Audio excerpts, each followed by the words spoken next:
طرح سے سمجھتا ہوں کہ آخر میرا بندہ مجھ سے کیا چاہتا ہے. لہذا معصومین علیہ السلام کی سفارش اس سلسلے میں یہ ہے کہ ہمیشہ اس چیز کے لیے خدا کی بارگاہ میں اپنے ہاتھوں کو بلند کرو، وہ چیز چاہو خدا سے کہ جو خود خداوند عالم کی خوشنودی کا باعث ہو اور اہل بیت اطہار علیہ السلام کی خوشنودی کا باعث قرار پائے. ایسی چیزیں طلب کرو کہ جو تمہاری زندگی کو بدل سکے، اور ایسی چیزوں کو مانگو کہ جو تمہیں خداوند عالم سے اور قریب کر سکے. لہذا اگر ہماری دعائیں، انسان کو خود پتہ چل جاتا ہے کہ ہماری دعا قبول ہوئی یا نہیں ہوئی. اب اگر ہم دعائیں توسل پڑھنے کے بعد، دعائیں جوشن کبیر پڑھنے کے بعد، اعمال شب قدر کرنے کے بعد اگر پھر سے اپنے اسی گناہوں کی طرف پلٹ جائیں تو یاد رکھیے گا کہ ہماری دعا قبول نہیں ہوئی. لیکن اگر ہم اپنے اندر اپنی کچھ چینجنگ دیکھ رہے ہیں، کچھ بدلاؤ دیکھ رہے ہیں، ہم نے یہ محسوس کیا کہ نہیں پہلے ہماری صبح کی نماز قضا ہو جاتی تھی لیکن اب شب قدر کے بعد سے ہماری نمازیں قضا نہیں ہو رہی ہیں، تو یاد رکھیے گا اور یہ سوچے کہ پہلے ہم کسی کی غیبت کرنا پسند کیا کرتے تھے، اب ہم اگر کوئی ہمارے سامنے غیبت کرتا ہے تو ہمیں الجھن ہونے لگتی ہے، ہمیں پسند نہیں ہوتا ہے. ہم پہلے دوسروں کی برائی کیا کرتے تھے، اب ہمیں کسی کی برائی پسند نہیں ہے. ہمیں جھوٹ بولنا پہلے پسند تھا، اب جھوٹ بولنے سے ہمیں الجھن ہوتی ہے، ہمیں پسند نہیں ہے. گویا کہ تمام گناہوں کو اگر ہم نے ترک کر دیا ہے اور اس سے ہم دوری اختیار کر رہے ہیں تو 100% یہ امام علیہ السلام فرما رہے ہیں کہ یاد رکھو وہ تمہاری دعا بھی قبول ہے، وہ تمہاری نماز بھی قبول ہے، وہ عبادت بھی قبول ہے. سلمان پڑھیں.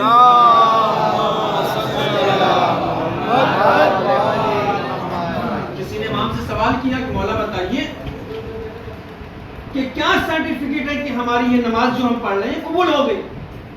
کچھ تو سرٹیفکیٹ دیجیے، کچھ تو آپ مجھے بتائیے. مولا نے یہی فرمایا کہ اگر تم یہ دیکھنا چاہتے ہو کہ تمہاری نماز قبول ہوئی کہ نہیں ہوئی تو یہ دیکھو تمہارے وجود میں چینجنگ ہوئی کہ نہیں ہوئی، کچھ بدلاؤ پیدا ہوا کہ نہیں تمہارے اندر.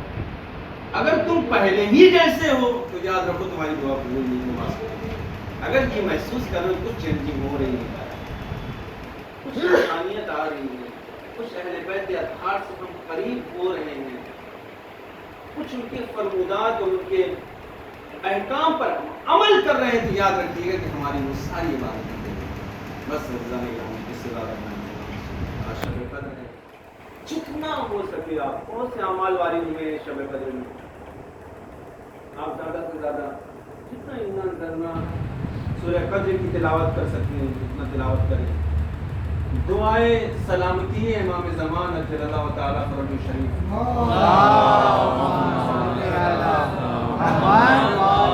اس دعا کی خاص طور سے سفارش کی گئی ہے.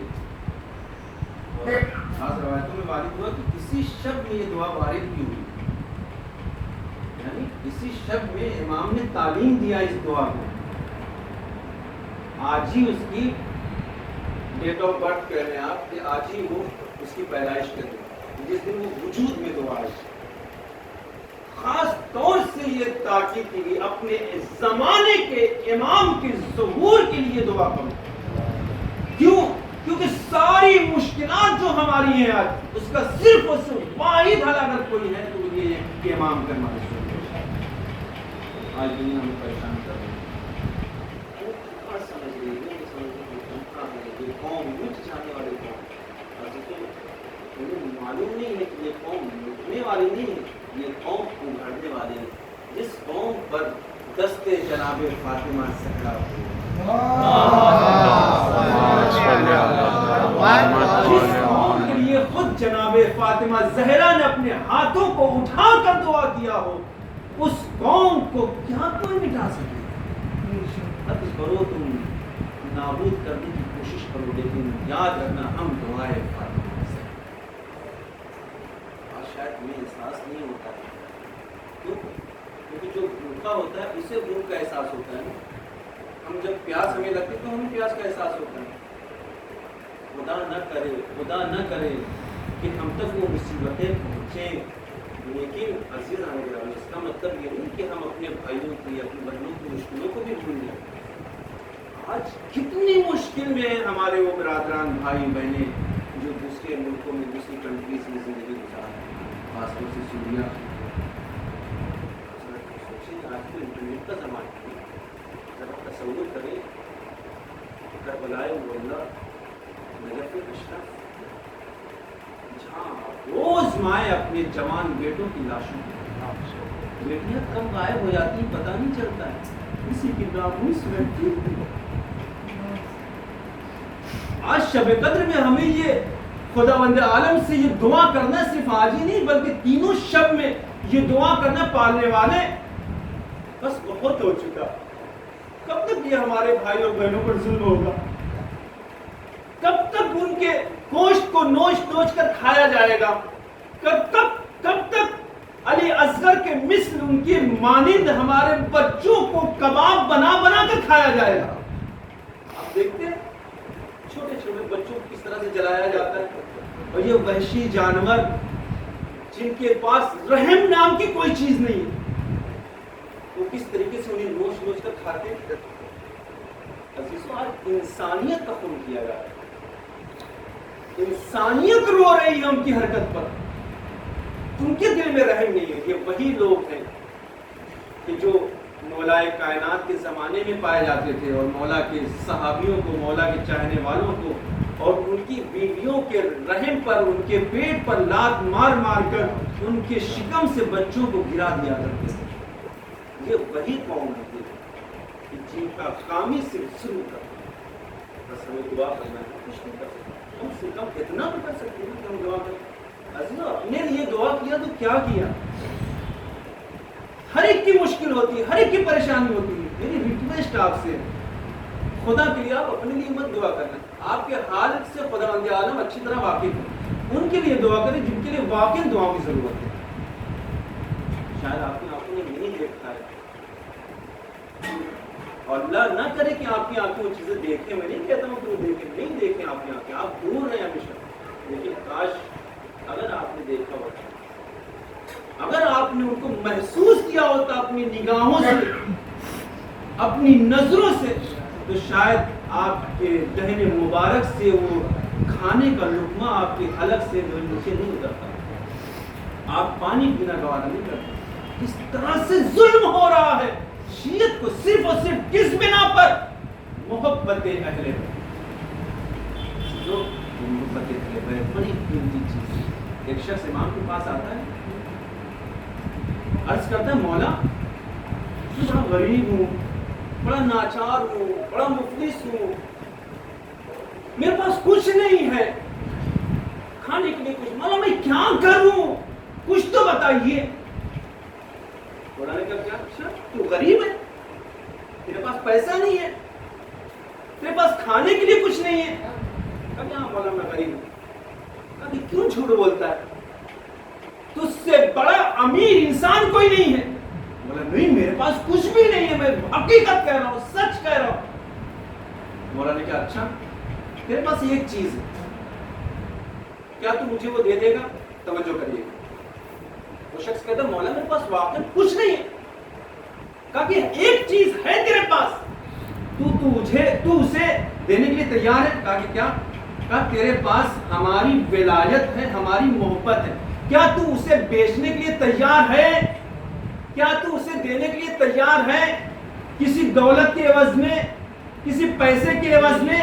ایک مرتبہ وہ کھڑا ہو جاتا ہے، مولا یہ ولایت، یہ محبت تو میں کسی قیمت پر بھی بیچنے کو تیار نہیں ہوں۔ پھر مولا بھی جواب دیتے ہیں کہ جب تو اس محبت کو، اس ولایت کو کسی قیمت پر بیچنے کے لیے تیار نہیں ہے تو یاد رکھ کہ تجھ سے بڑا اس دنیا میں امیر اور غنی انسان کوئی نہیں ہو سکتا ہے۔ سلام پڑھے محمد والا۔ کیونکہ یہ محبت یوں ہی نہیں ملتی سب کو، اس محبت کے لیے بھی دل چاہیے، اور وہ دل چاہیے جسے پاک و پاکیزہ دل ہے۔ اسی دن میں اس کا تذکرہ کروں گا انشاءاللہ کہ اہل بیت اطہار کی محبت ہر دل میں آ ہی نہیں سکتی ہے، اس کے لیے شرط ہے یطہرکم تطہیرا، قلب جب تک طاہر نہیں ہوگا، پاکیزہ نہیں ہوگا، اہل بیت کی محبت نہیں کر سکتا۔ آج ہم یہ کم نہیں ہے ان لوگوں نے ہمیں چھوڑ دیا، ہمیں خوشی ہے جو علی کے چاہنے والے تھے، جو اہل بیت اطہار کے چاہنے والے تھے، آج بھی وہ اسی راہ پر گامزن ہیں کہ جسے صراط مستقیم کہا جاتا ہے۔ دنیا کی آندھیاں آ جائیں، طوفان آ جائیں، کوئی ہلا نہیں سکتا۔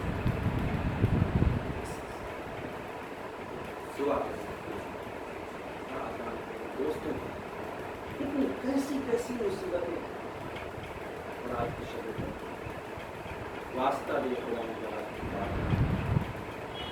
اس کی عزت و جلالت کی قسم دے کر کہیں گے، پانے والا بس ہر ایک چیز کا واحد حل صرف اور صرف یہ ہے کہ اپنے امام کی سکون۔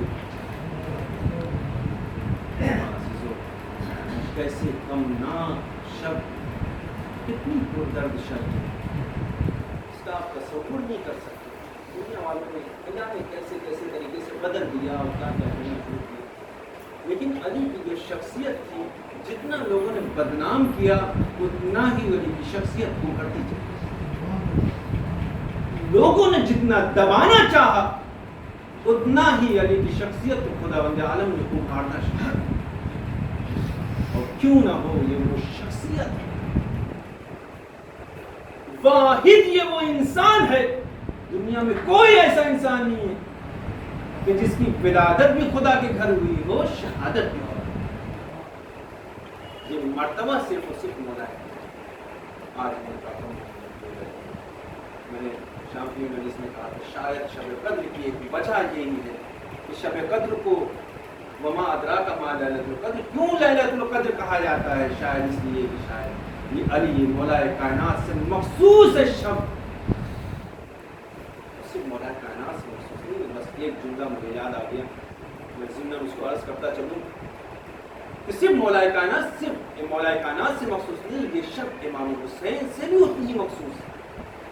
نہ جانے، اچھا ایک چیز ہے میں آپ سے میں شیئر کرنا چاہتا ہوں، ایک چیز ہے امام حسین علیہ السلام کی شہادت، اور خاص طور سے امام حسین علیہ السلام کی شخصیت،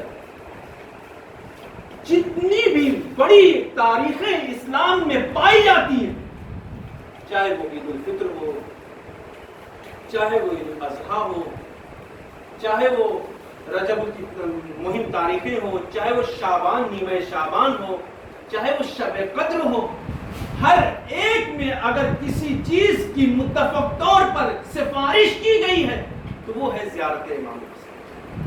کیا راز ہے اس راز کو صرف لہذا ہر مہم اور اہم تاریخوں میں خاص طور سے امام حسین علیہ السلام کی زیارت کی سفارش کی گئی ہے، اور خاص زیارتیں بھی وارد ہوئی اس شب کی الگ الگ۔ آپ دیکھیے دعاؤں کی کتابوں میں عید الفطر کی امام حسین کی زیارت الگ، عید قربان کی زیارت الگ، نیمہ شعبان میں امام حسین علیہ السلام کی مخصوص زیارت الگ، عید غدیر میں مولا امام حسین کی مخصوص زیارت الگ، شب قدر میں امام حسین علیہ السلام کی مخصوص زیارت الگ۔ کیا راز ہے؟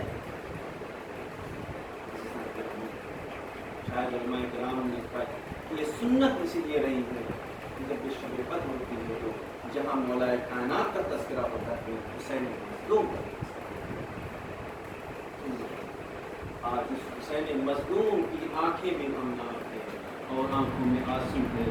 ہاں عزادارو، صبح کا وقت ہوتا ہے اور یہ وہی وقت ہے کہ مولا کائنات کی عادت تھی، کبھی بھی مولا کائنات نے ایک وقت میں 2 غذا کو تناول نہیں فرمایا۔ بس میں بہت ہی مختصر کرتے ہوئے کہ مولا کائنات نے یہ آج کی شب مہمان ہے جناب ام کلثوم کے، اور جناب ام کلثوم سے سفارش کرتے ہیں۔ میں پورا مسائل مجھے پڑھنے کی ہمت بھی نہیں ہے، میں نہیں پڑھ سکتا، بس 2-3 جملے ہیں جسے آپ جو سن کر تحمل کر سکتے ہیں تو سن لیں۔ ہاں اس کے بعد ختم دعا ہے، جناب ام کلثوم سے سفارش کرتے ہیں، مولا کہتے ہیں ام کلثوم میری بیٹی تجھے تو معلوم ہے نا کہ تیرا بابا ایک وقت میں کبھی بھی 2 غذا نہیں کھاتا ہے، ہاں بس ایک سفارش یہ ہے کہ جب بھی رکھنا تو ایک ہی غذا رکھنا۔